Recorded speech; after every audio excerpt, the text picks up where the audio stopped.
Buenas tardes a todos, señoras y señores. Sean bienvenidos al Centro Asturiano de Madrid.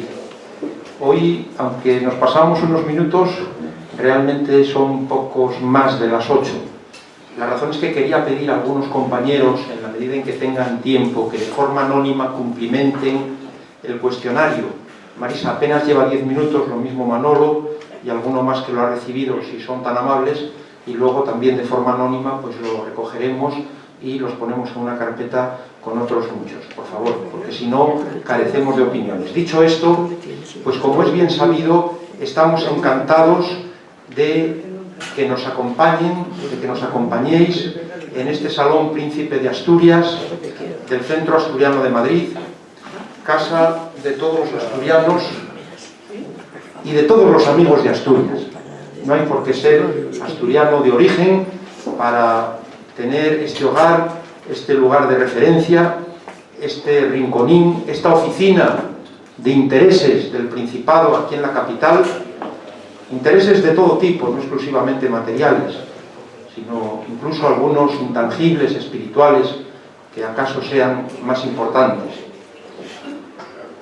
Y verdaderamente es un honor introducir la conferencia de hoy que pronunciará doña María Teresa González Aguado, una persona, una mujer de esta casa regional, Maite, hija de nuestros queridos Paco González y Teresa Aguado, aquí en la primera fila, compañeros del Centro Asturiano de Madrid, amigos entrañables y siempre dispuestos a ayudar, a tender la mano, a colaborar en lo que sea menester, de manera que estamos muy agradecidos por su asesoramiento.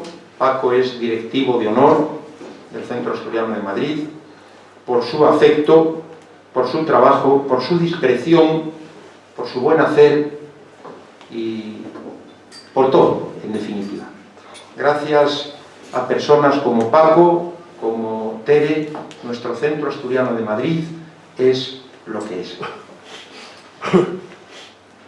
Maite, lo decía ya en otra ocasión, es heredera de estas cualidades de sus padres, cualidades como la laboriosidad, que se desprende del currículum, verdaderamente abrumador, de la entrega, de la sensibilidad, de la vocación de servicio y de la profesionalidad. Lleva, en definitiva, esa tierna y virtuosa huella de familia. Permítanme que recuerde que el 21 de enero de 2009 Maite pronunció en este salón una magistral conferencia sobre la mujer y la ingeniería. En aquella ocasión abrió el acto nuestro querido, ya desaparecido, presidente don Cosme Sordo, que en paz descanse. Maite, María Teresa González, tuvo entonces una intervención muy brillante, pródiga en datos y apoyada en imágenes, que se centró en la progresiva integración de la mujer en la ingeniería, aún pendiente de concluir. Entre otros aspectos, alertó de algunos peligros que en este siglo XXI todavía se ciernen sobre las mujeres e invitó a reflexionar sobre el papel que la mujer está llamada a desempeñar en los próximos años en la ingeniería, pero también en todos los ámbitos de la vida. Años después, creo que en 2012, María Teresa González pronunció en esta misma tribuna la conferencia La formación a lo largo de la vida, un tema que me es particularmente cercano desde el punto de vista pedagógico. Una formación permanente, una educación, según expresó entonces Maite, que rebasa con creces los muros de los recintos escolares y que no se circunscribe, por tanto, a los primeros tramos de nuestra vida, sino que todos estamos llamados a acrecentar este conocimiento, este aprendizaje, que no se detiene, que dura, pues, toda la vida, todo el discurrir existencial, en otros términos, desde la cuna hasta la sepultura. Y hay de aquel que cree que ya lo sabe todo, porque la vida es tan breve que únicamente hay tiempo para aprender. La vida es la mejor maestra. un proceso formativo permanente que se torna absolutamente necesario para promover el desarrollo personal, pero también social.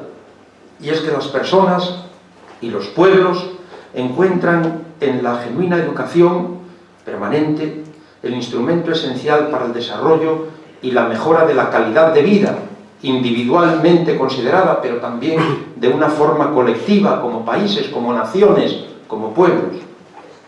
He ahí el camino de la prosperidad, de la felicidad, que nos aleja de las aspiraciones aberrantes, lamentablemente tan de actualidad, en forma de corrupciones, y del espejismo del triunfo fácil, que no precisa esfuerzo, que no precisa tesón, que no precisa sacrificios. Una formación así, integral, alberga valores sobre los que precisamente versa hoy, ya lo advertimos en la proyección, la conferencia. Una educación así que nos pone en movimiento y que nos eleva, nos ennoblece y enriquece de forma material, pero también espiritualmente. Y tras esta rápida introducción, ofrezco algunos datos biográficos y profesionales de la profesora María Teresa González, asturiana, nacida en la capital de la Costa Verde. Realizó estudios universitarios en la Escuela Técnica Superior de Ingenieros de Minas de Madrid y se tituló en 1982 en la especialidad de Geología y Geofísica con premio fin de carrera. En el año 1985 concluiste, Maite, y es la primera mujer en España que alcanza dicho grado en Ingeniería de Minas, el doctorado en Ingeniería de Minas. Como profesora de la Escuela de Ingenieros de Minas pasó por diversas categorías hasta llegar a profesora titular de universidad, siempre en la Universidad Politécnica de Madrid y concretamente en el Departamento de Ingeniería Geológica de dicha escuela. Residió con su familia durante 3 años en el Reino Unido, donde colaboró en proyectos de investigación en el equipo del profesor de Freitas, como profesora visitante en el Colegio Imperial de Londres. En el marco de su dilatada actividad docente ha impartido clase en los 3 ciclos de las enseñanzas universitarias y en las 3 titulaciones que se ofrecen actualmente en la Escuela Técnica Superior de Ingenieros de Minas. Se ha responsabilizado de las asignaturas troncales de mineralogía, petrología, recursos geológicos y geología, y de las optativas de rocas industriales, arcillas y materiales de construcción, seguramente alguna más, porque verdaderamente el currículum en gran medida pues es el que yo tenía de hace un tiempo.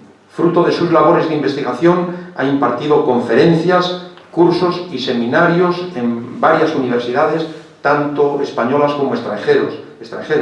Ha dirigido numerosos proyectos fin de carrera y prácticas de residencia, así como tesis doctorales.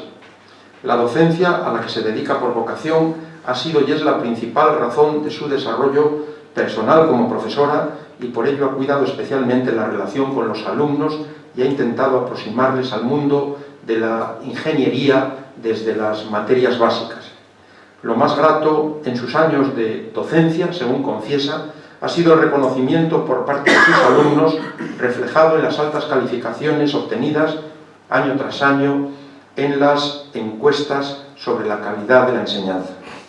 Su investigación ha transitado desde el inicial estudio de la roca en relación a su potencial metalogenético, como se refleja en su tesis doctoral, hacia el estudio y comportamiento de la roca como un material sólido extraído de su yacimiento natural, al que se somete a una serie de esfuerzos y condicionantes físicos y también químicos. O sea, su investigación ha evolucionado desde la petrología hacia la petrofísica.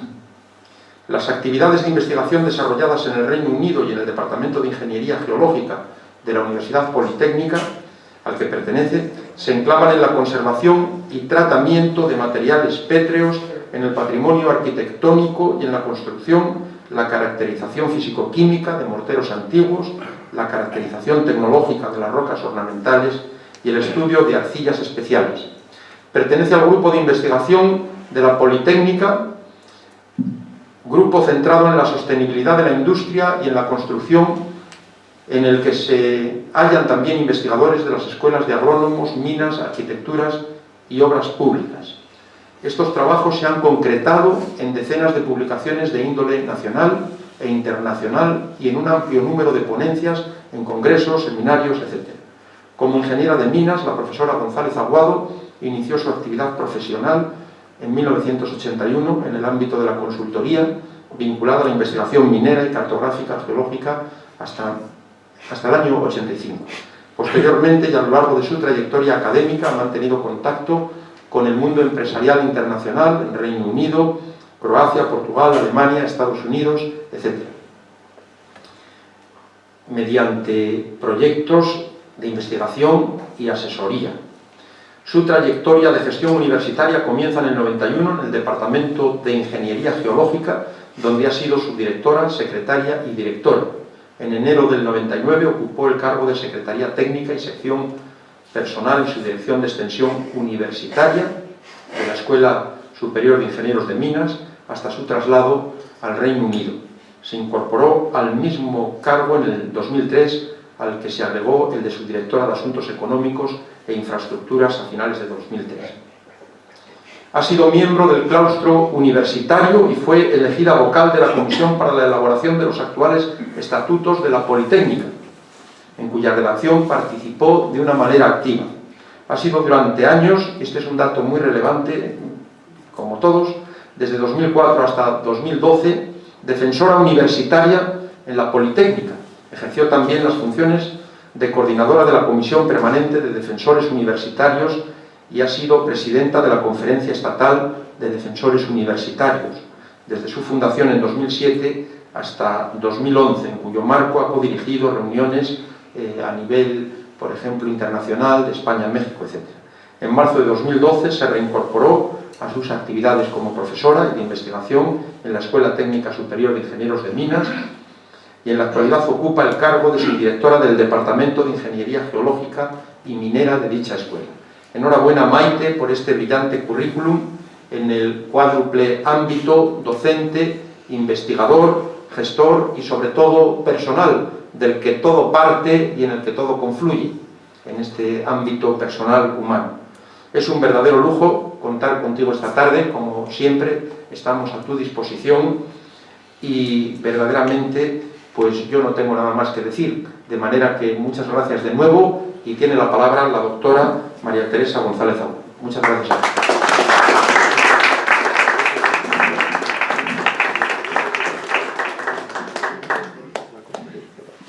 Bueno, en primer lugar, muchísimas gracias por el extenso currículum.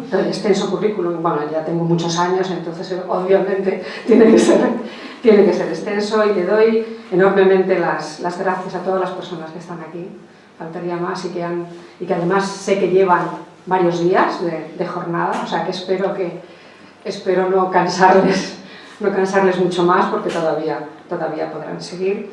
Y quiero agradecer especialmente al presidente del Centro Asturiano, Valentín Martínez Otero, y a su junta directiva, al que hayan tenido este honor para mí de venir a esta casa, que ya es la tercera vez, es verdad, la tercera vez, pero me siento como en mi casa, y no es ningún tópico, es la realidad. Me siento como en mi casa porque ha sido la casa de mis padres y sigue siendo la casa de mis padres desde los años 60, que yo considero así. Y entonces he estado muy ligada. Me acuerdo de pequeña cuando iba a Arenal a buscar a mi padre, que siempre se retrasaba, es cierto, largamente íbamos mi hermano y yo desde muy pequeñitos. A mí me encantaba la casa de Arenal. Era un sitio muy mágico, realmente, sobre todo cuando eres un niño o eres una persona pequeña.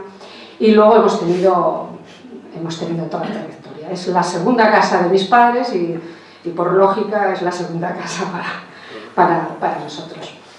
Además, en este sentido, quiero, con todo lo que ha dicho Valentín, es una pequeña tontería, evidentemente, pero me ha hecho mucha ilusión, y que además data un poco de mi nacimiento en Gijón, hace 59 años ya, de este hecho. Y es que en este año se pusieron en contacto conmigo la Oficina de Igualdad del Ayuntamiento de Gijón, porque en la sucesión de agendas y calendarios que saca el Ayuntamiento todos los años, se lo dedican, por decirlo de alguna manera, cada año a algún colectivo especial o a alguien de todas las personas que nacen en Gijón. Y este año está dedicado, está en el 2016, a nuestras ingenieras, o nuestros ingenieres, ¿no? Ya no sé si lo digo muy bien. Y entonces he tenido el honor de participar, que me hayan incluido en el mes de Pallares, o sea, en el mes de noviembre, en esta agenda, en este calendario, y además ha hecho la alcaldesa Carmen Morillón, ha hecho una alusión personal en el preámbulo. Lo digo esto como una cosa de mi Gijón, que no se me olvida para nada.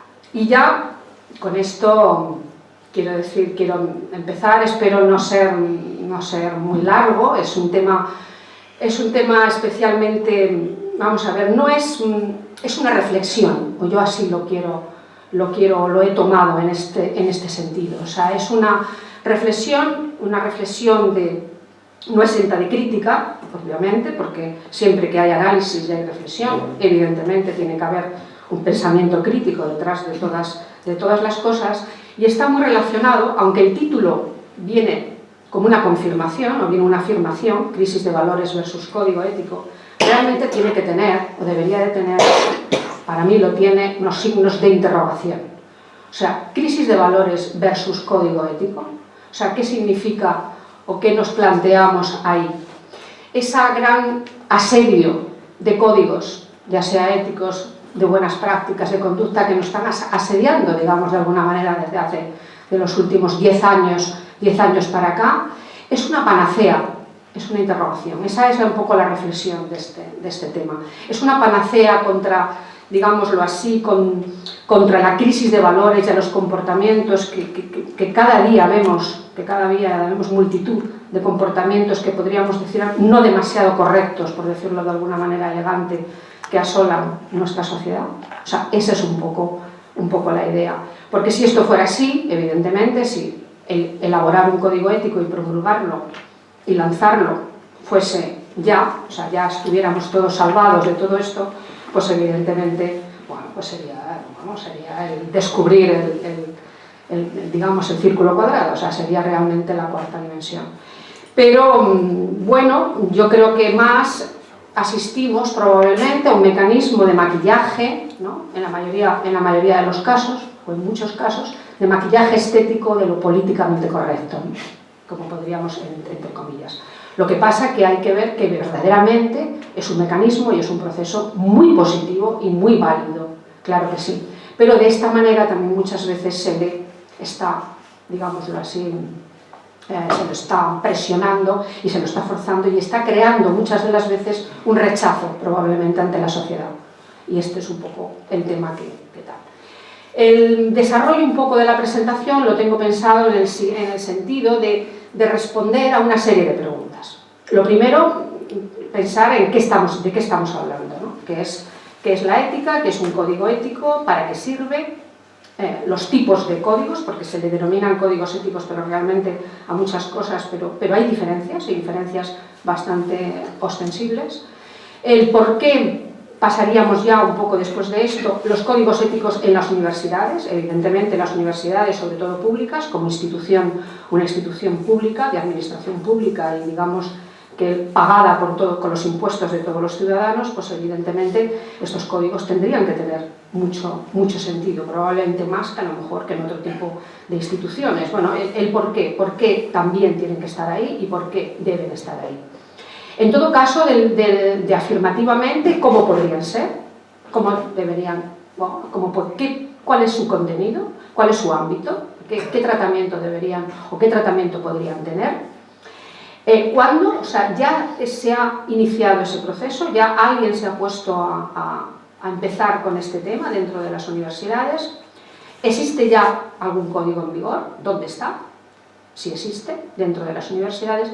Y al final, pues después de una reflexión, pues también una serie de reflexiones finales, porque evidentemente la palabra conclusión me parece demasiado ostentoso quizás, o un poquito, digamos, yo creo que las cosas hay que pensarlas entre todos, y bueno, el hecho de poner las preguntas, ¿no? De poner las preguntas encima de la mesa para debatir, yo creo que esa es la riqueza que normalmente tienen las cosas, ¿no? Nada es toda la verdad, nada es toda la mentira, y todo tiene que tener en ese ejercicio que luego tenemos que trabajar todos, ¿no? Está en esa manera.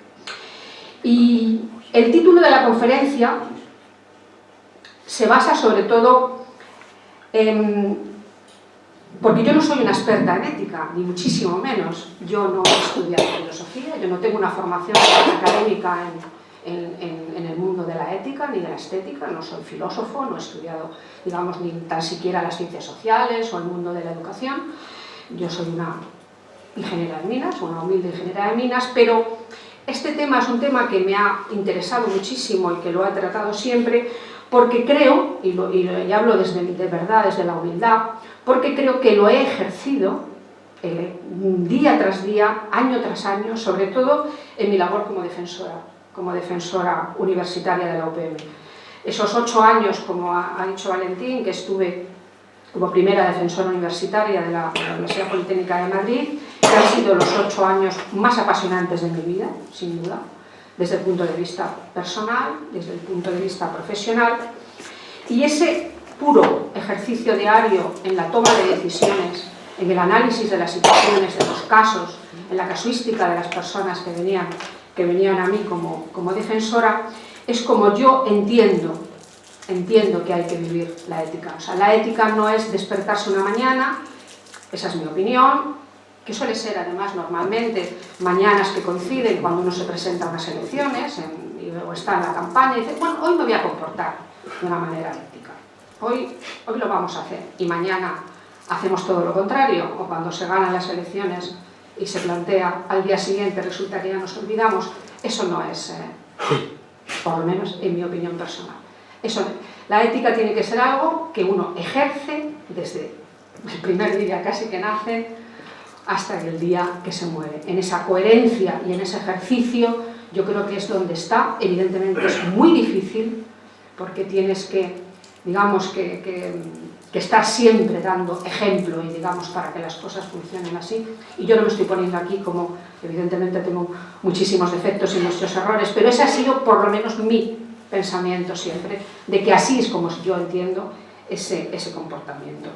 Y esto hay un refrán, porque todo está inventado, hay un refrán que además tiene una relación con la Dorotea, seguramente que Valentín lo sabe mucho mejor, que es obras son amores que no buenas razones, y eso es un poco, yo creo, el compendio de esta idea, ¿no? que yo quiero lanzar. Una cosa son las razones que uno tenga, los argumentos que esgrime y las ideas muy bonitas, pero las obras son los que a una persona le determinan, los hechos que hace son los que le determinan su esencia, ¿no? en esa idea. Y bueno, entonces en esta línea, podríamos decirlo así, entramos ya un poquito. Lo primero que tenemos que ver es qué es la ética, ¿no? Desde un punto de vista, digamos, y aquí nos enfrentamos a, lo primero, a una frase que es bastante habitual, sobre todo en todos lo que podríamos tener dentro de la ética empresarial o dentro de la ética institucional, a veces incluso pública. Bueno, ¿para qué necesitamos la ética? Tenemos la ley es absolutamente, bueno, la ley es todo, no necesitamos que entrar digamos, en ningún tipo de código ético. Y bueno, la ley es necesaria para la convivencia, evidentemente, es absolutamente necesaria, es indispensable, pero desde el punto de vista ético no es suficiente. Y no es suficiente porque todos los días nos despertamos, o sea, no hay nada más que ver, que bajo, digamos, irreprochables comportamientos legales, pues estafas, o digamos, a los ciudadanos, o unos fallos inmensos de los que y estamos totalmente, o sea, todos los días. Luego, evidentemente, la ley no puede abarcarlo todo, la ley siempre tiene ciertas lagunas, siempre tiene tal, que evidentemente eso se aprovecha de alguna manera para entrar, ¿no? Para estar al borde de la ley. Pero eso evidentemente no es suficiente para la ética va mucho más allá. La ética podríamos decir que es la ciencia del comportamiento humano, o así es lo que yo creo que es la que a mí me parece la más adecuada. O sea, califica lo que se hace a la luz de lo que se debe hacer y juzga a la persona como es a la luz de cómo debe ser. O sea, dice cómo pasar el proceso, el mecanismo del ser al deber ser. Y esto normalmente, desde ya Aristóteles, que es un poco donde nace, o podríamos decirlo así, donde nace la ética realista, lo que se denomina realista, hasta el siglo XVIII, hasta el periodo de la Ilustración, en lo que ya entra otra ética que podemos llamar como relativista y subjetivista, pero en todo ese proceso, que digamos ya se nace justamente en este caso, es cuando también se plantea dentro de la ética quién nos da esa norma, quién nos da ese proceso del cómo pasar. ¿Es algo que nace del propio sujeto, digamos, en su libertad o en su manera de entender las cosas, o de alguna manera esa norma nos viene de fuera? En el mundo, digamos, religioso, evidentemente está claro, la norma de fuera es Dios, ¿no? O sea, digamos, Dios, Alá, o quien sea, evidentemente es quien da esa norma. Pero ¿qué pasa con las personas que no son?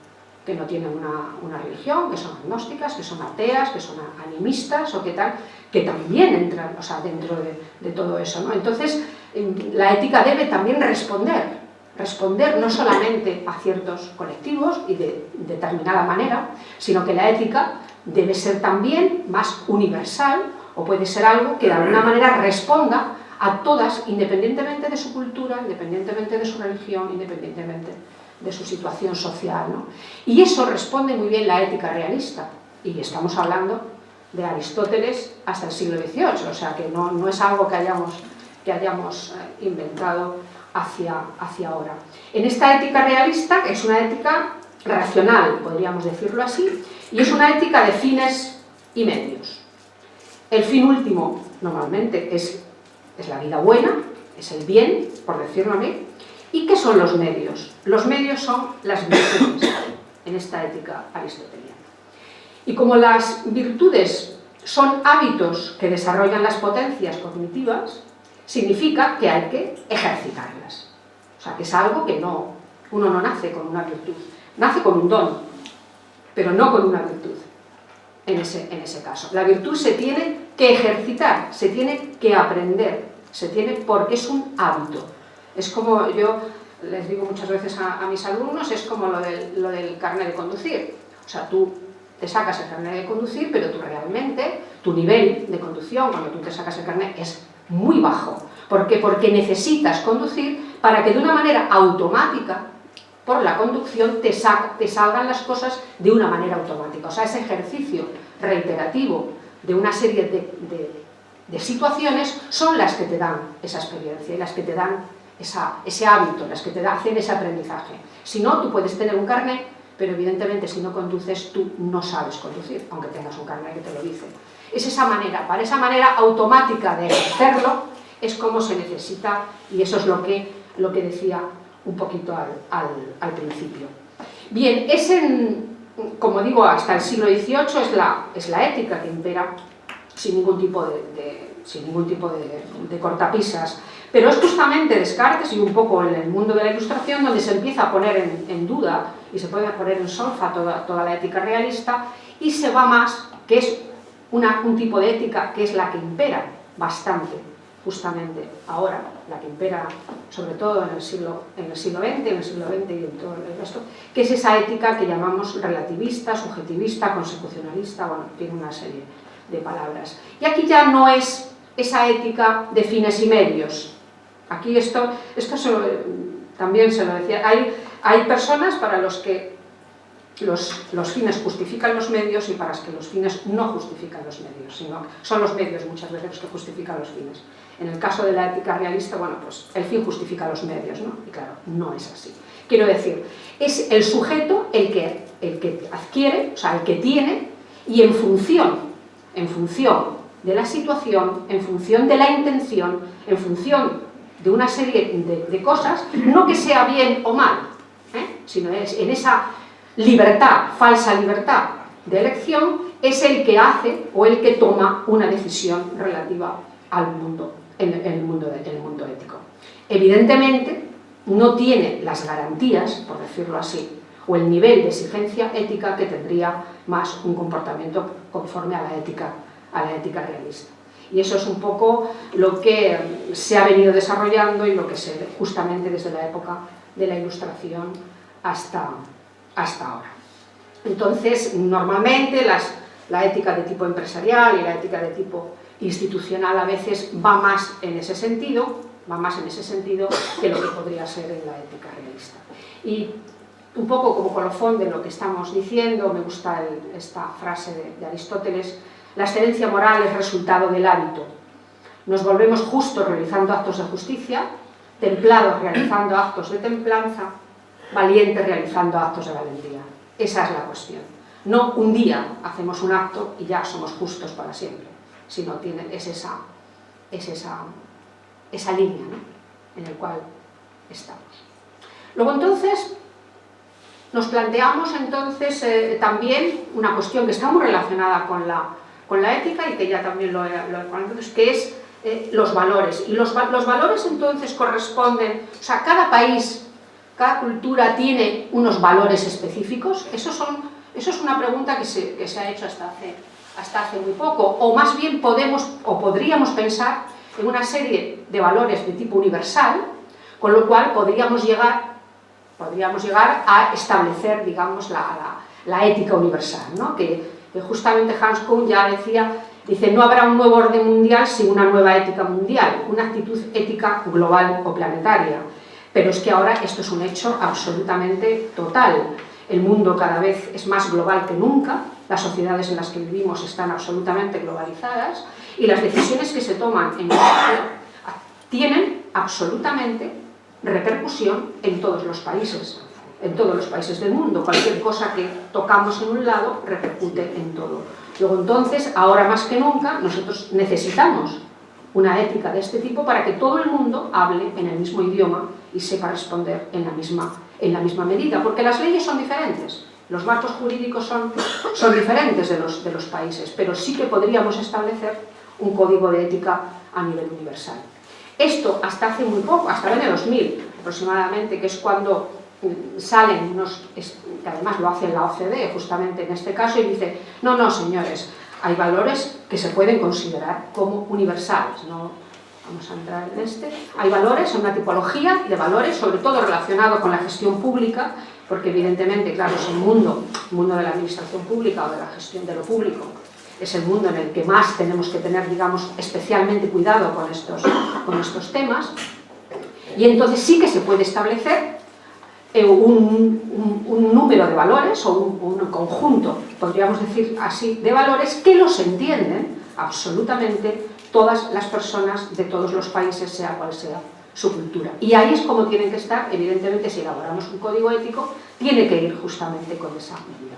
Como veis, son muchos, pero la autoridad, la atención al ciudadano, el cuidado, la disciplina, la discreción, la equidad, la flexibilidad, el respeto, bueno, toda una serie de principios. Aunque es verdad que por países, a veces, depende evidentemente de su cultura religiosa, de su cultura, bueno, pues se repercute más en algunas cosas que en otras. Pero esto es cierto que sí que existe ese conjunto de valores con el cual podríamos levar. Y ya podemos establecer que verdaderamente son un instrumento importante los códigos, o sea, que no sea una panacea, pero son un instrumento para la promoción y para el fomento de los valores. Prácticamente es casi el único instrumento en el que se habla de valores, en el que se habla del fomento de los valores, porque la ley no es, en ese sentido, no estamos haciendo pero en el caso de los códigos éticos, sí que es donde estamos con los valores. Pero no basta con que un gobierno, o quien sea, elabore evidentemente y lo promulgue el código. Los primeros que lo tienen que ejercer y dar ejemplo son las personas justamente que lo están promulgando. Porque además eso es una cosa bastante clara, y esto, en muchas cosas de la vida, pero en esto es especialmente claro. Si no va de arriba a abajo y no se infiltra de una manera porosa de arriba a abajo, no funciona absolutamente para nada. O sea, quiere decir que la persona, las personas, la institución, el órgano de gobierno que esté promulgando ese código, los primeros que lo tienen que cumplir son ellos. Porque si no, la gente no lo va. Es más, va a tener un efecto boomerang, probablemente justamente por esa aparición de ese código ético. Y estos podríamos poner ejemplos, pero no vamos a... Todos conocemos ejemplos que son muy actuales, ¿no?, de todo exactamente lo que estoy diciendo. Bien. ¿Para qué sirve un código ético? Y aquí normalmente entramos más también en el mundo en el que primero se impuso, o de alguna manera se impuso, que fue en el mundo privado, en el mundo sobre todo de las empresas sobre todo a nivel corporativo. O sea, empresas, además normalmente las empresas multinacionales que tienen evidentemente justamente personas en varios países geográficamente claros, necesitan evidentemente, y además con culturas diferentes, con lenguajes diferentes, con maneras diferentes, necesitan esa norma de comportamiento. Y sobre todo, además, esto nace sobre todo en la cultura anglosajona, sobre todo en Estados Unidos y en los países anglosajones. ¿Por qué? Porque ellos no tienen un marco jurídico como lo tenemos nosotros. Nosotros tenemos un marco jurídico basado en el derecho romano. O sea, quiero decir, está todo en la ley y todo está ordenado, es un marco muy ordenado y muy regulado por las leyes, pero eso no pasa en los países anglosajones. Como ya todos sabéis, es el derecho comparado. Y eso es una manera muy diferente, muy distinta de ejercer el derecho y de ejercer todo este tipo de comportamientos. Con lo cual, ellos estaban mucho más necesitados como una especie de autorregulación de poder entender o de poder plantear lo que serían unos códigos de comportamiento. Luego veremos, cuando hablemos de los códigos de conducta, que claro, en esta necesidad de ese marco, porque no existe un marco legal, hay códigos que se llaman los códigos de conducta, que eso sí tienen sanciones, por ejemplo, pero justamente en estos países que normalmente del marco jurídico es completamente diferente. Pero vamos, en el tema de los códigos corporativos, que es, por supuesto, en la década de los 90 es cuando dan verdaderamente esto. De hecho, en el 84-85 el 75% de las mayores empresas del mundo tenían un código de ética, y en el 90, o sea, 5 años más tarde, ya es el 93%. O sea, verdaderamente es tremendo. Y sigue incrementándose, y estamos ya en unos valores muy altos. Luego, entonces, es cierto que se puede dar a entender que es una especie de moda, ¿no?, que es lo que decíamos antes, o que puede responder a una moda o una demanda de la sociedad desde un punto de vista retórico tendiente a crear un capital de reputación. Eso es algo, es muy estratégico, está dentro del mundo, y es algo que normalmente, evidentemente, se hace así. Como decía, en los casos de las empresas multinacionales es una necesidad, y entonces el mundo, normalmente lo que se establece es como una especie de mínimo moral, pero que todos los países y en todas las personas y en todos los ámbitos de esa empresa es ese mínimo que saben cuál es el comportamiento y el procedimiento que tienen que ajustarse. Pero estos códigos normalmente siguen la ética realista, pues deberían seguir esta ética realista, porque de alguna manera, y por eso he puesto aquí como 3 ejemplos para que viéramos esos niveles de exigencia ética y que se podrían poner ejemplos muy claros sobre este tema. Pues, por ejemplo, objetivo de la empresa, supongamos que exista una honda preocupación positiva y arraigada para lograr que las acciones de todas las personas de la empresa, empezando por los directivos de mayor nivel en todos los ámbitos, dentro y fuera de la empresa y en todas las circunstancias, sean siempre excelentes desde el punto de vista moral. Eso es un nivel máximo. Habla de todas las personas de la empresa, empezando por los directivos de mayor nivel, en todos los ámbitos, dentro y fuera de la empresa. Esto sería un nivel de exigencia conforme a la ética realista. O sea, uno no es ético en la empresa y sale a la calle y en su casa se comporta de otra manera. Esa es, bueno, es un objetivo de esa que estaría totalmente relacionado con lo que hemos llamado con la ética realista. Objetivo de la empresa B, en cambio, que todas las personas de la empresa estén dispuestas a comportarse éticamente en las acciones que conciernen a la empresa. Vemos que el ámbito lo hemos restringido a la empresa. Lo hemos restringido a la empresa. Bueno, es un objetivo, pero evidentemente de una exigencia ética menor. Y el objetivo de la empresa C, que en la empresa no se lleven a cabo acciones claramente inmorales y escandalosas. O sea, esto es lo típico, si yo no me entero, que no ocurra. Pero si esto, que yo no lo sepa, que yo no lo vea, que la mano derecha no sepa lo que la mano izquierda, ¿no? Evidentemente el nivel de exigencia de esa sería absolutamente mínimo. Son ejemplos de objetivos que se dan, que se analizan y que se ven justamente en la disposición de esos códigos éticos. Y verdaderamente solo el objetivo de la empresa A estaría de acuerdo con este tipo de exigencias de estos. Y ya acabando aquí en esta parte, bueno, lo que decíamos antes, todos les llamamos códigos de ética o todos es lo mismo. No, en absoluto. Podemos tener 3 y hasta 4 podríamos tener, pero los que son códigos de ética en sentido estricto, sensu estricto, que son los que también se llaman códigos basados en valores, que contienen enunciados de los valores y principios, obligaciones, responsabilidades y normas de comportamiento. O sea, tienen absolutamente todo el proceso del ser al deber ser. Los códigos de buenas prácticas, que es una enumeración, un listado y unas normas que deben guiar la toma de decisiones y las acciones concretas, pero de los integrantes de la corporación. Estaríamos un poco lo que podría ser más ligado al objetivo de la empresa B, en el caso que teníamos anterior. Y los códigos de conducta, aquí ya tienen reglas expresadas en forma afirmativa y negativa de aquello que pueden hacer y lo que no pueden hacer los integrantes de la asociación.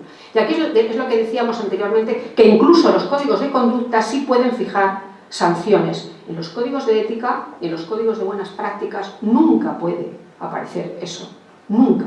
Es absolutamente, digamos, prohibido llegar a ese. Tiene que ser algo que una persona asuma por su propia naturaleza, pero no le puedes obligar ni le puedes sancionar por ello. Para eso está la ley o para eso estará otro marco, pero no el del código ético. Pero los códigos de conducta, que es lo que decía, que son más típicos de lo que serían las empresas, las multinacionales, sobre todo de cultura anglosajona, sí, al no tener, como decíamos, ese marco jurídico como tenemos en algunos países, ahí sí que se pueden fijar sanciones de incumplimiento, fijar procedimientos internos para poder, en caso de conflicto de intereses, en caso de disenso. Muchas veces se dice que estos códigos están diseñados para proteger a la organización de las acciones de sus empleados. Esto es algo muy americano y que también, o muy norteamericano, podríamos decirlo así, y que también es muy claro en ese caso. Bien, ¿cuáles serían los mejores códigos? Por lo menos en mi opinión, pues aquellos como los códigos de ética en sentido estricto, que describen la forma en que se comportan y sienten todos en una institución, ¿no? en esa corporación, y reflejan realmente la cultura corporativa. O sea, la cultura corporativa en el sentido, nosotros queremos hacer esto, hacemos esto y lo hacemos con todas estas garantías, ¿no? Poniendo, digamos, esos principios y valores encima de la mesa. ¿Qué pasa con la deontología? Porque muchas veces se equipara la ética con la deontología, y la ética no es la deontología, la ética va mucho más allá que la deontología. La deontología no es ética. Las teorías deontológicas ponen el acento, tienen un perfil mucho más rígido desde el punto de vista jurídico, ponen el acento en el deber y en la obligación, y resaltan o recalcan que lo verdaderamente o lo realmente meritorio es hacer siempre lo que está mandado por las normas. Esto, lógicamente, y lo conocemos, es un mundo en el que se trabaja en el mundo profesional, en el mundo serían en las prácticas profesionales, pero iría más allá que las buenas prácticas. Hoy día ya en algo, pero está muy relacionado en el ámbito profesional y sobre todo en algunas profesiones, pero evidentemente en el ámbito profesional. No es en el ámbito, la ética va bastante más allá. Bien, entonces ya que hemos visto así un poco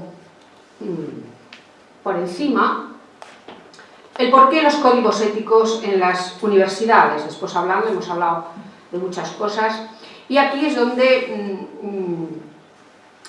Bolonia, o lo que podría ser el proceso de convergencia, o lo que ya es una realidad, evidentemente no es una convergencia, lo que denominamos, sobre todo lo que se refiere en nuestro país, el espacio europeo de educación o sea, superior. Este es el proceso que se ha seguido en la Unión Europea. Primero éramos mercaderes, era la Europa de los mercaderes, empezamos con el comercio, con el establecer no barreras para el comercio, no barreras para los mercados. Entramos en el mundo de los banqueros, quiere decir no barreras para el dinero, todos o prácticamente todos tenemos el euro, una moneda común para que no haya tal, pero ya estamos en el tercer grado, que es la Europa de los ciudadanos, aunque ahora evidentemente todo esto está en más crisis que nunca, porque parece que no somos ciudadanos.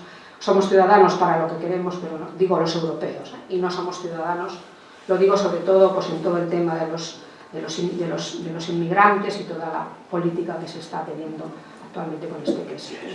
Es en esta Europa de los ciudadanos donde las universidades tienen el sitio y tienen el espacio y tienen que garantizar y están obligadas a responder a una serie de cuestiones.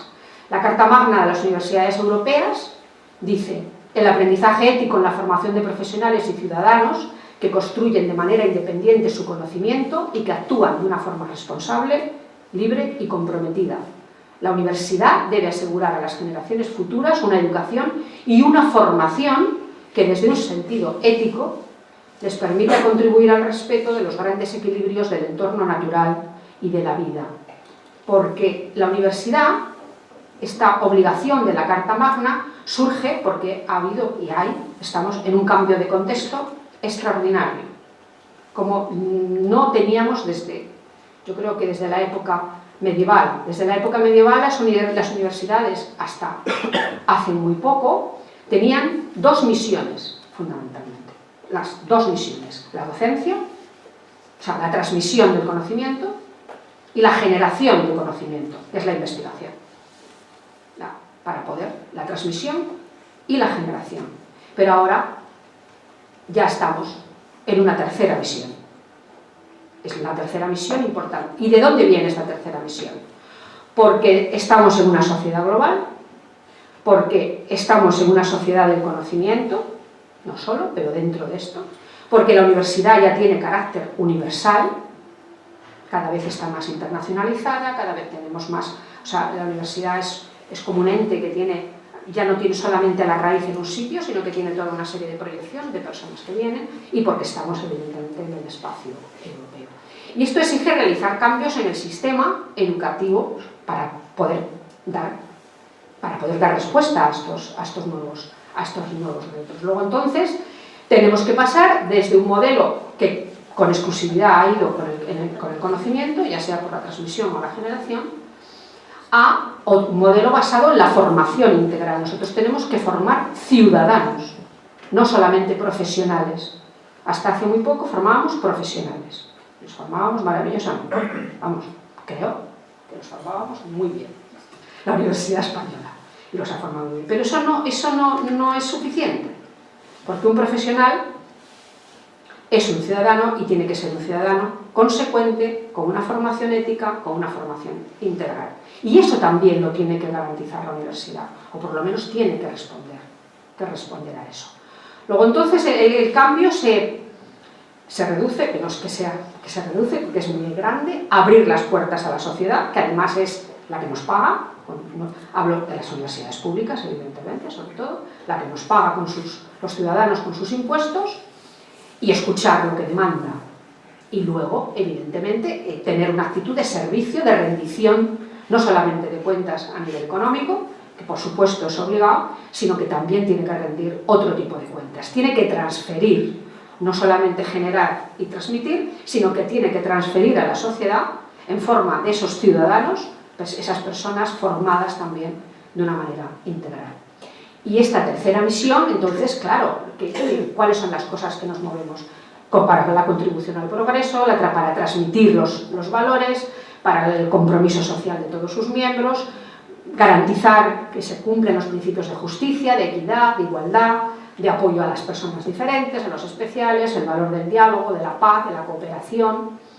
Tenemos que estar, porque estamos obligados al compromiso del buen gobierno, estamos además obligados por la Unión Europea, ya desde el año 2002, y por supuesto dar un servicio público con la calidad y con la excelencia. No solo calidad en la docencia y en la investigación, calidad total, calidad en todo su ámbito y excelencia en todo su ámbito. Y como digo, desde el Consejo Europeo de Niza en el 2002 se introduce como un derecho fundamental dentro de la Carta Europea de Derechos Fundamentales el buen gobierno de las administraciones públicas, están obligados a hacer ese buen gobierno, y tenemos desde el 2013, lo que pasa que se ha hecho muy poco, en este caso la Ley de Transparencia, Acceso a la Información Pública y Buen Gobierno, con lo cual estamos obligados todos, pero evidentemente las universidades también, ¿cómo no?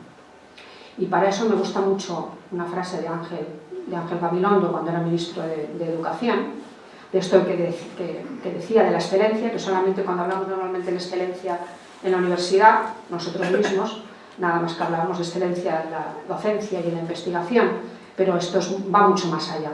Sin equidad no hay excelencia, hay exclusión. Y eso es lo que tenemos que tener absolutamente siempre muy presente. Entonces, ¿cómo podrían ser o qué podrían contener? Y esto se basa, y no voy a entrar nada más que en los estos, porque ya llevo bastante tiempo. Esto se basa en que justamente los defensores de la Complutense, de la Carlos III, de la Rey Juan Carlos y yo misma, cuando éramos defensores de nuestras universidades, trabajamos con el equipo, un maravilloso equipo del que fue defensor del pueblo español Álvaro Gil Robles, y participamos en un proyecto marco de elaboración de lo que podría ser un marco de elaboración de un código ético en las universidades. Y entonces se basa justamente en esto es un marco, evidentemente, de ahí no todo son bases, no todo lo que esto se debía lógicamente de tal, pero sí se deberían de tener en cuenta, sobre todo, no solamente principios relacionados con la institución, sino valores relacionados con la profesión, relacionados con la sociedad, relacionados con la función de la educación superior, y luego una serie de recomendaciones, como, voy a entrar en alguna, el tema de la mediación. La mediación cada vez más es un órgano importantísimo para dirimir o para solucionar en lo posible los conflictos, sin necesidad de que se judicialicen las cosas. Es un verdadero, yo creo que debería de ser absolutamente obligatorio, por supuesto en las universidades, pero obligatorio, ya existe en muchísimas cosas, y verdaderamente es un mecanismo francamente, además no solamente para dirimir, sino para prevenir también, para prevenir los conflictos, que ahí es donde están verdaderamente las cosas. Si tú puedes tener esa posibilidad de prevenir, evidentemente puedes avanzar mucho más allá. Otra recomendación que se hizo muy interesante es que ningún código ético tiene, no digo sentido, quizás esto es muy totalitario lo que estoy diciendo, pero sí verdaderamente tiene que ir acompañado de un seguimiento. O sea, no es sacar un código ético, dejarlo allí y nadie lo sigue, nadie sabe si se cumple, si no se cumple, ya se quedó ahí y ya nadie, que eso suele ser muy habitual, sobre todo en muchos ámbitos, ¿no? Partidos políticos o de tal. Lo sacamos cuando queremos, pero nadie sigue y nadie verdaderamente sigue este proceso, y es verdaderamente importante. Todo lo relacionado con los derechos también del profesional, los valores en la formación de los estudiantes. Los valores son importantes para todos, pero es verdad que tenemos que hacer especial hincapié en el tema de los estudiantes, en el tema de los, porque son verdaderamente las personas que van a salir a la sociedad y que son los ciudadanos que nosotros estamos. Y luego, por último, una cosa muy importante también, y que prácticamente no se hace, es que ese código ético, en tal caso que esa universidad lo quisiera poner, no solamente le debe afectar a todos los integrantes de su universidad, sino a todas aquellas instituciones, empresas, fundaciones que están vinculadas a esa universidad y que también tienen que asumir, o deberían de asumir, o deberían de saber, no solamente conocer, sino asumir, que también están sometidas a ese código.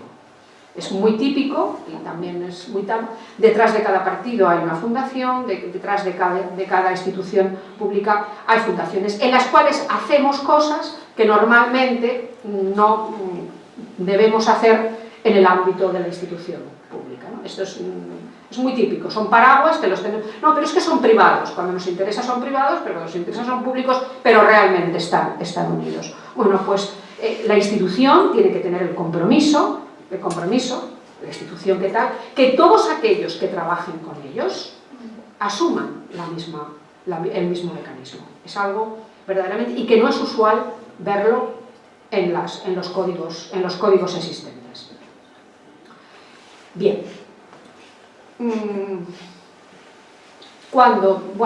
Aquí simplemente somos los defensores universitarios preocupados un poco, sobre todo con el tema del buen gobierno, ¿no? de la obligatoriedad, por decirlo así, o que creíamos que nosotros de que los ciudadanos tengan derecho a ese buen gobierno de la administración, el que los que pusimos en práctica, bueno, pues vamos a hacerlos con nosotros mismos.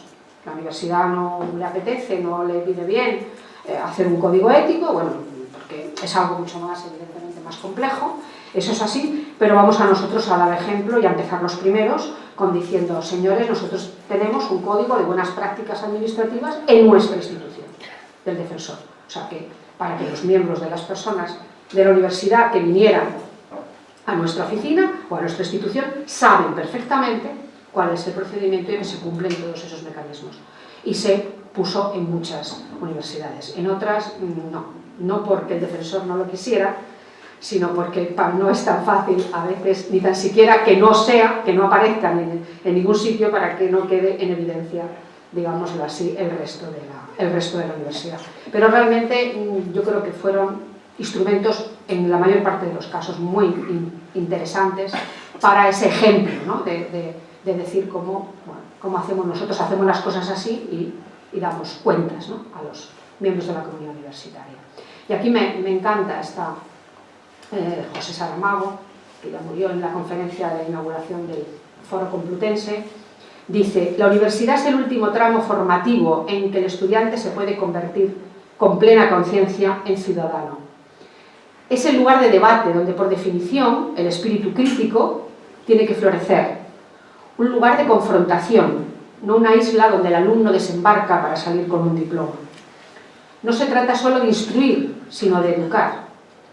Y desde dentro repercutir en la sociedad. Aprendizaje de la ciudadanía, eso es lo que creo sinceramente que falta, porque queramos o no, la democracia está enferma, gravemente enferma, y no es que yo lo diga, basta mirar el mundo. Eso lo decía en el año 2005, inaugurando, y qué verdad tenía en aquel momento. Bueno, parece que estaba diciendo unas verdaderas salvajadas, y la verdad es que es cierto, o sea, es que esto se ha demostrado en muchas cosas.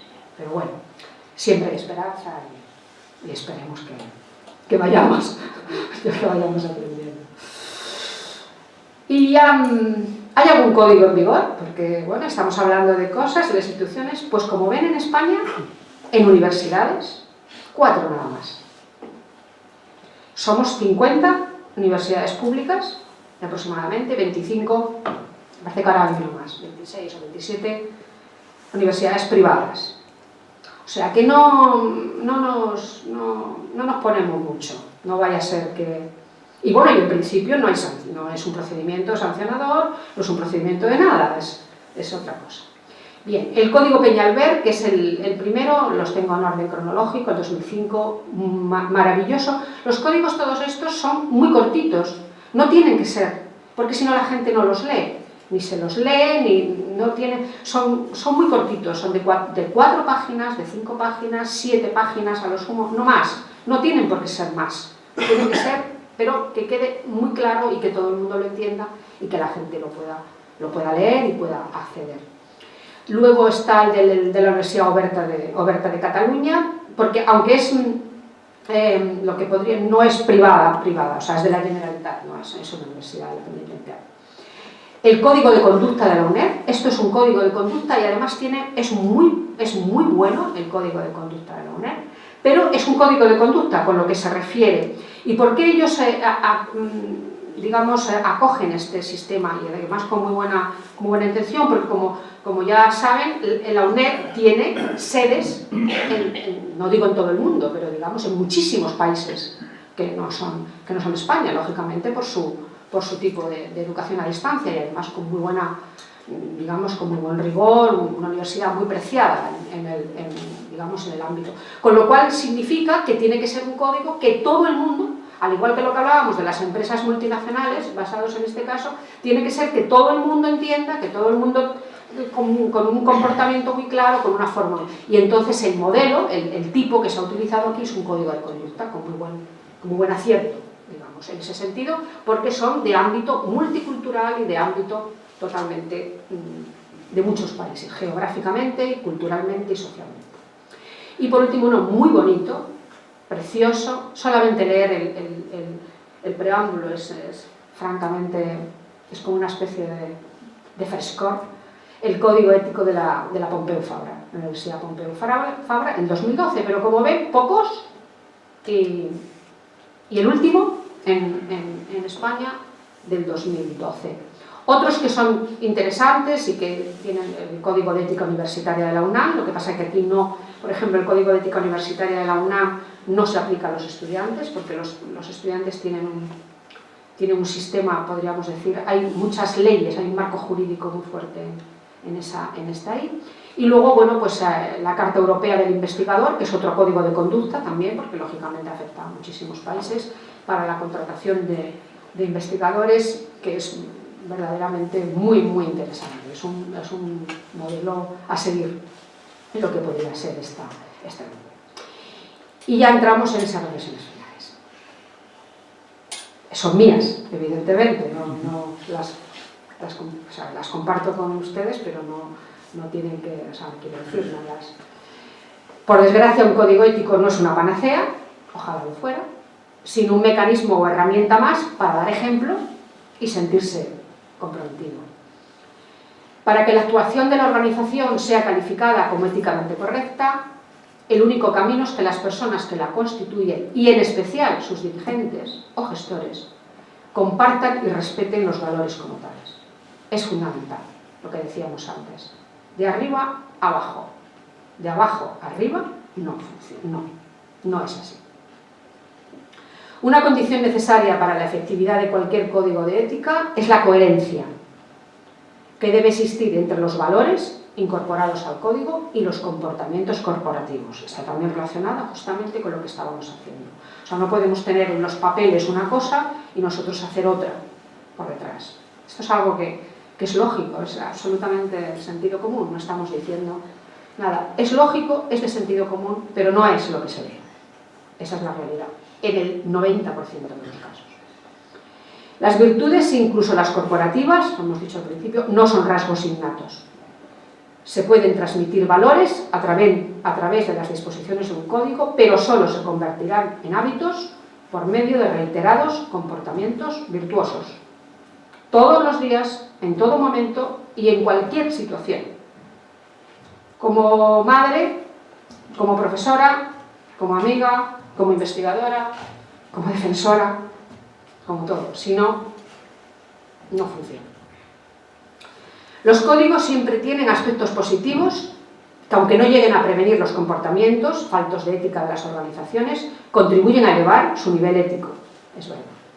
Por ejemplo, es especialmente meritoria la actitud que se genera en las corporaciones al obligar a sus integrantes a pensar y reflexionar acerca de los deberes y obligaciones que tienen a nivel individual y como grupo.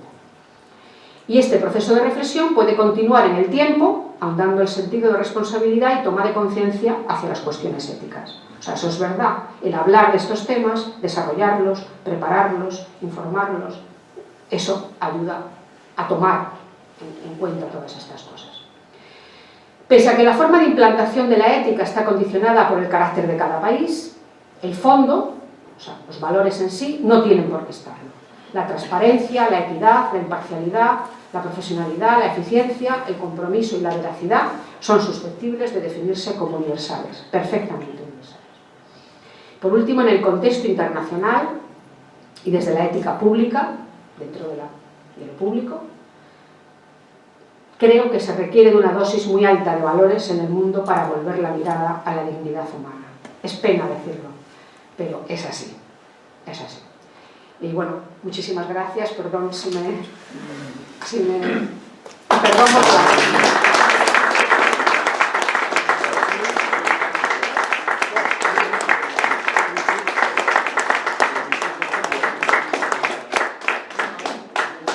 Tengo una gripe tardía.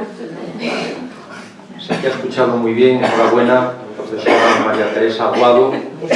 Una exposición muy brillante, sistematizada, muy instructiva, que nos aporta muchos conocimientos, especialmente aquellos que trabajamos en la universidad, tan expuesta a numerosas contingencias, que esto es un eufemismo porque realmente nos topamos con circuitos muy angostos en ocasiones y sombríos, y verdaderamente pues nos resulta una conferencia, una disertación muy cordial, muy motivadora, muy social, sensible a los problemas que por doquier advertimos, y desde luego ética, llena de valores morales.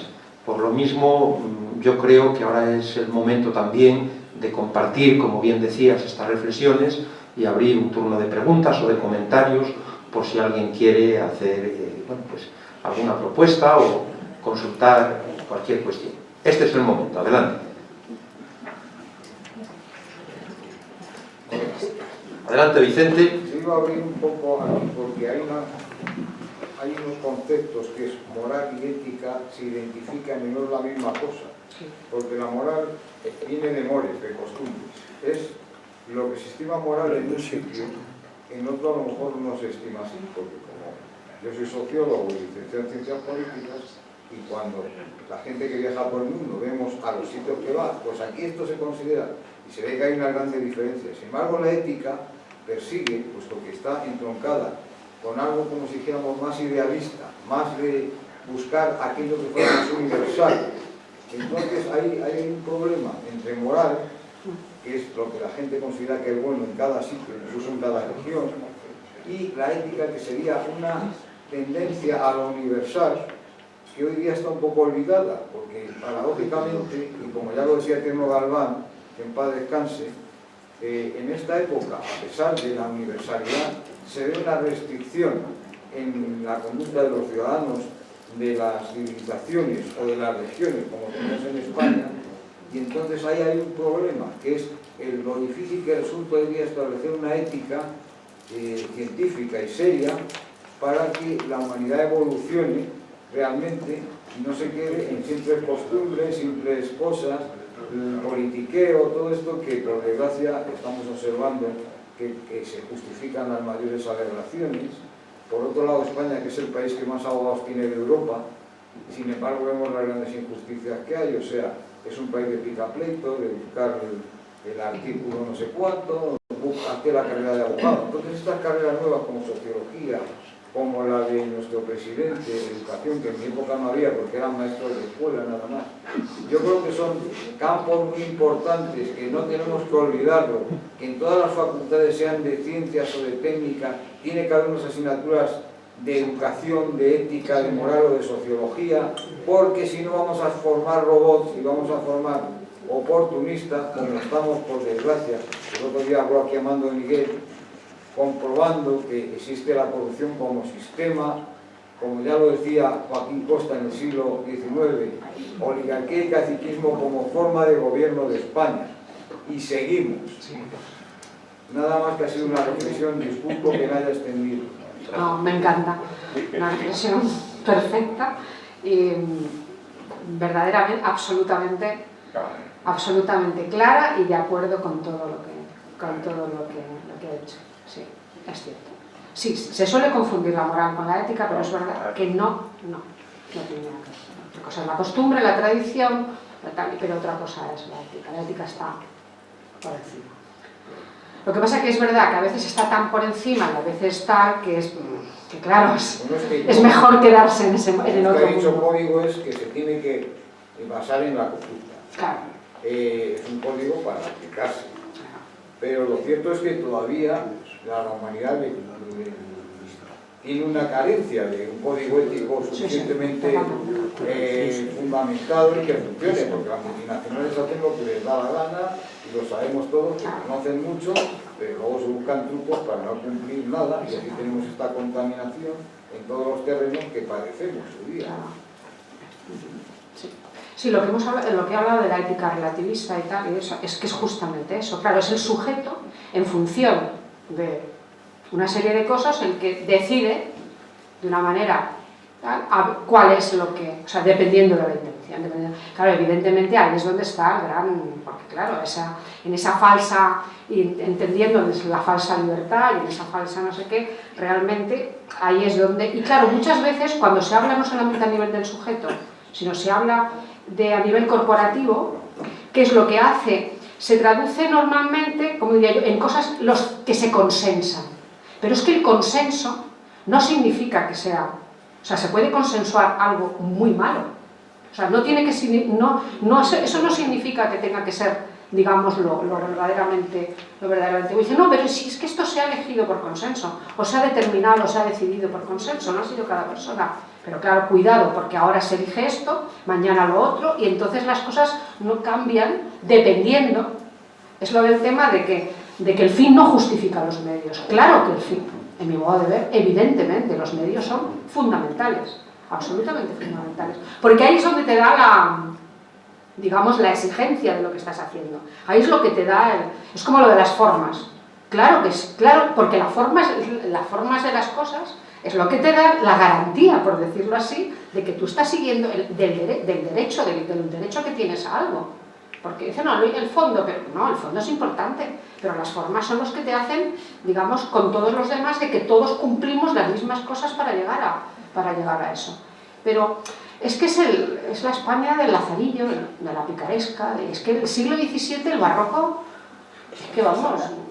Yo creo que ahora no hay ninguna diferencia, o hay muy poquísima diferencia con el barroco, es que es absolutamente actual. Sí, pero la cultura anglosajona, que tiene como máxima que no se tienen amigos, sino clientes o intereses, es decir, la cultura esta que hoy día predomina en el mundo, que es la anglosajona a través del inglés, es tan práctica, que sin tener códigos, porque son las pragmáticas que la nuestra, se basa sobre todo en crear clientes, en crear productos y tal, sin saber si son buenos o malos y tal, y en vender a toda costa y tal. O sea, se ha llevado a ser una civilización como la que estamos viviendo, para unas cosas buenas, pero para muchas malas, porque sabemos todos que nuestra cultura hispánica esta, cuando entró a colonizar América, hizo unas leyes de India para que se cumplieran unos preceptos éticos, y en cambio ellos han funcionado a nivel práctico con la piratería. O sea, yo es una opinión que tengo, que la hemos visto que ha fulgurado mucho, pero ahora tenemos una sociedad como la que tenemos, práctica de estas, de consumismo y de tal, sin ningún principio ético ni moral ni nada.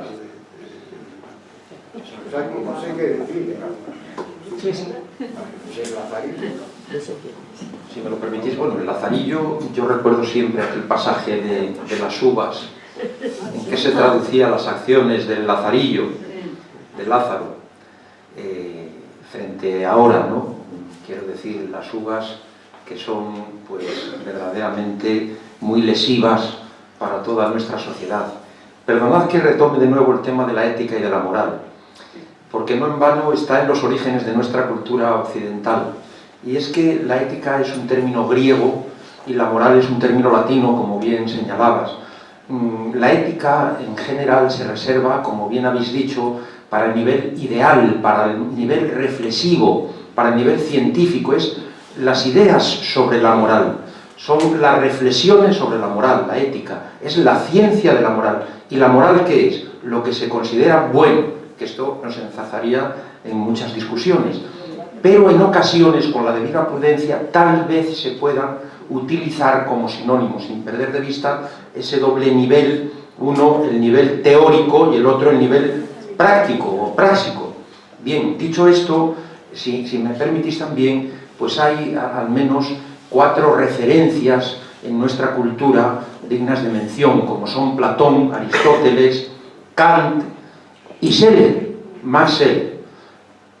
La ética más idealista de Platón, ya con esa visión cuádruple de la justicia, la prudencia, la fortaleza y la templanza, una ética más realista, más pragmática, más empírica de Aristóteles, luego el formalismo ético de Kant, con su imperativo categórico, lo bueno, aquello que puede predicarse de todo ser humano, y llegamos a esa universalidad, y los valores, cuestión todavía no zanjada, que de alguna manera agitó con mucha fuerza Max Scheler. ¿Por qué digo esto? Porque una ética realista en el sentido práctico es necesario, de ahí sus códigos éticos de los que nos habla María Teresa, pero una ética relativista es relativa, pero no es ética. Como una doble moral no quiere decir que tengamos el doble de moral, es que carecemos de moral. Por eso los responsables o los ciudadanos o los gobernantes que dicen que tienen esa ética relativa, lo que tienen es un relativismo, pero no una moral ni una ética, porque esgrimen el rasero que les interesa en cada momento, es una moral de situación, y esto es lo que debe ser condenado. De ahí la conveniencia de tener estos códigos tan necesarios en nuestras universidades, donde algunos, una minoría, pero en cualquier caso significativa, dicen una cosa y hacen otra. A lo mejor se sienten concernidos por estos códigos que de alguna manera tratan de regular la convivencia. Pero hay, sí, el valor de la ética y de la moral se extiende a todas las órbitas, a todos los niveles, a nivel personal, a nivel familiar. Y cuando se rompe esta ética, esta moral, insisto, disculpadme que los utilice como sinónimos, pues entonces nos encontramos con casos gravísimos de violencia.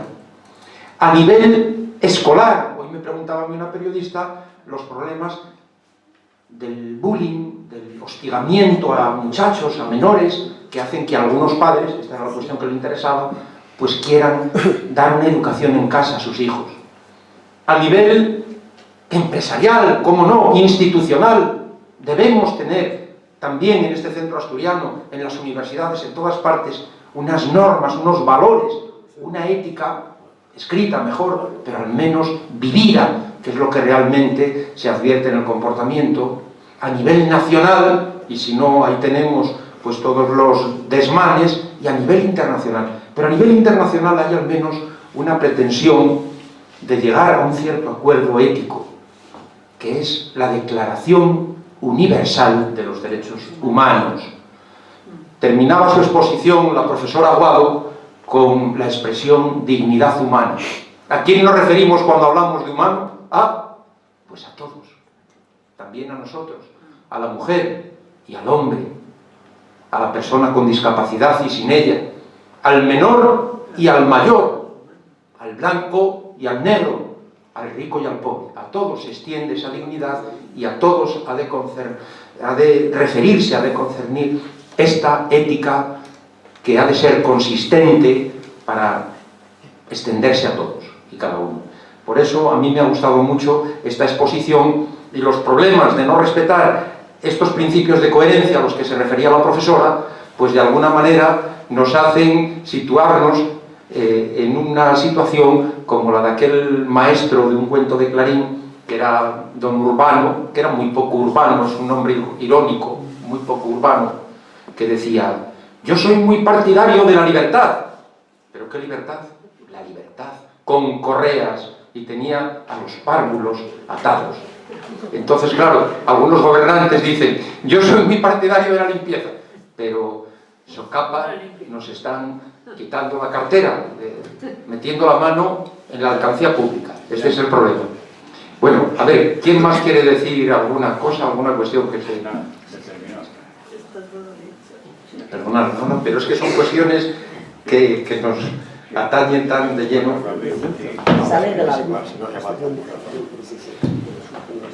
Hablabas de la negociación y yo estoy de acuerdo contigo en que es mejor un buen acuerdo que un mal acuerdo que un buen juicio. Y preferías la negociación a algo que sea judicializado y que tenía que ser obligada, opinabas que debería ser obligada, pero la mediación.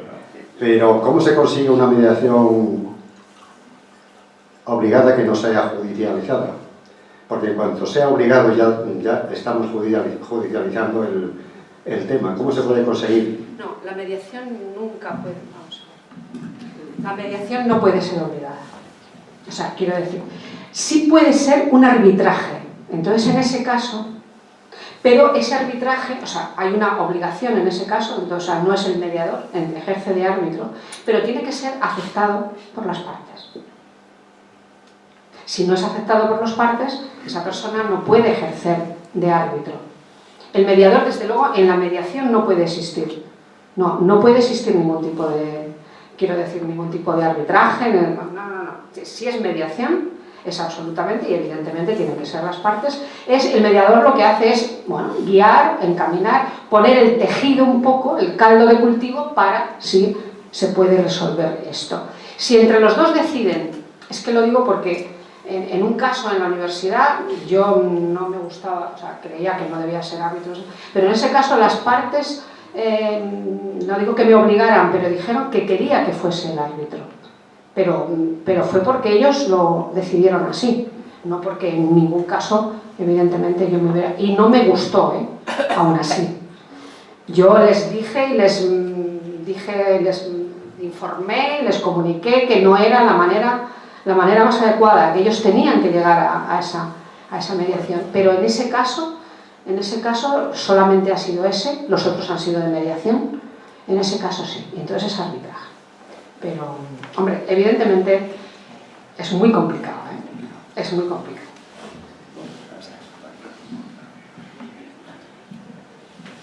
Es muy complicado, María Teresa, pero muy necesario. Yo estoy recordando cuando hace un par de meses una joven que le invitamos a un acto sobre la convivencia intercultural, Sara Bunayam, me parece que se pronuncia así, algunos lo recordaréis, pues nos habló del valor de la mediación en contextos multiculturales, es decir, para prevenir y solucionar conflictos, de manera que sabemos que esto está muy bien y bueno, se evitan muchas veces esas vías judiciales que además ahora cada vez más costosas, tiene uno que tener dinero.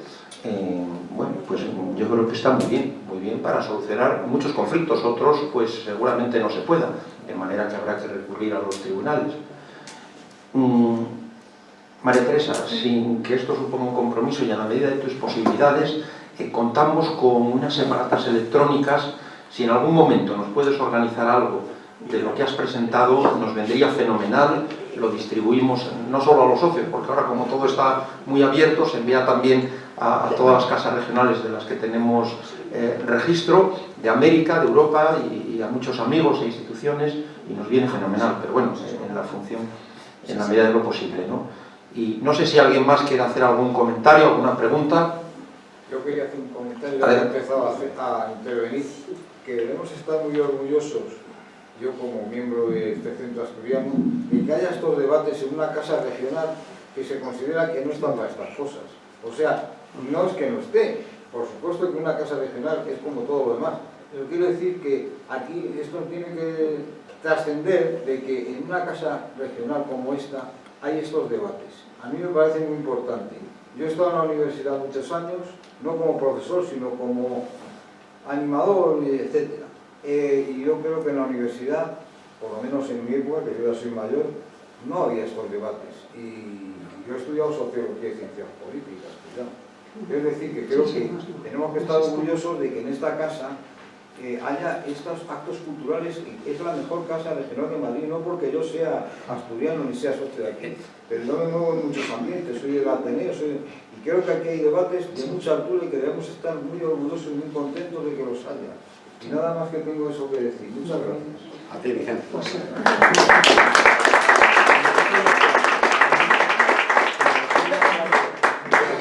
Pues muchas gracias, Vicente, por estas palabras tan motivadoras y desde luego muchas gracias a la profesora María Teresa Aguado, Maite, una persona de la casa que nos tienes a tu disposición, como dije al principio, y nosotros encantados de que nos des todas las conferencias que quieras y que tu tiempo te lo permita. De manera que muchas gracias a todos y gracias a María Teresa también a ti.